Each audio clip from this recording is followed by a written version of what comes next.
உத்தரகாண்ட் மாநிலத்தில் கடும் மழை பெய்து வருவதன் காரணமாக நிலச்சரிவால் 6000க்கும் மேற்பட்ட புனித யாத்ரீகர்கள் நடுவழியில் சிக்கித் தவிக்கின்றனர்.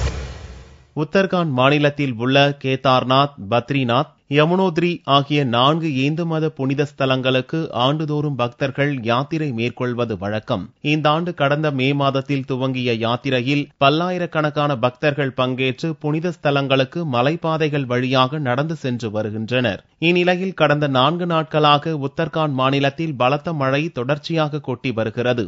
இதனால் மந்தாகினி, சாரதா, பாகிரதி, அலக்நந்தா போன்ற ஆறுகளின் நீர்மட்டம் 3 நாட்களுக்கு முன்பே அபாய கட்டத்தை தாண்டிவிட்டது. இதனால் 4 புனித ஸ்தலங்களுக்கு செல்லும் பாதைகளில் பல இடங்களில் நிலச்சரிவு ஏற்பட்டுள்ளது. இதனால் ஆங்காங்கே பக்தர்கள் நடுவழியில் சிக்கி தவிக்கின்றனர். பத்ரிநாத் கோவிலுக்கு செல்லும் வழியில் மட்டும் 5000 பக்தர்களும், கேதார்நாத் செல்லும் வழியில் 1600 பக்தர்களும் சிக்கி தவிக்கின்றனர். நிலச்சரிவால் ஏராளமான வாகனங்களும் ஆங்காங்கே பல இடங்களில் நடுவழி நிற்கின்றன. கடும் மழை பெய்யக்கூடும் என்று வானிலை ஆராய்ச்சி நிலையம் விடுத்த முன்னெச்சரிக்கையை தொடர்ந்து 4 புனித ஸ்தலங்களுக்கும் புனித யாத்திரையை அரசு தற்காலிகமாக நிறுத்தி வைத்துள்ளது. கடந்த ஆண்டு ஜூன் மாதத்தில் உத்தரகாண்டில் பெய்த கடும் பேய் மழையால் 5000க்கும் அதிகமான பக்தர்கள் வெள்ளத்திலும் நிலச்சரிவிலும் சிக்கி இறந்தனர் என்பது குறிப்பிடத்தக்கது.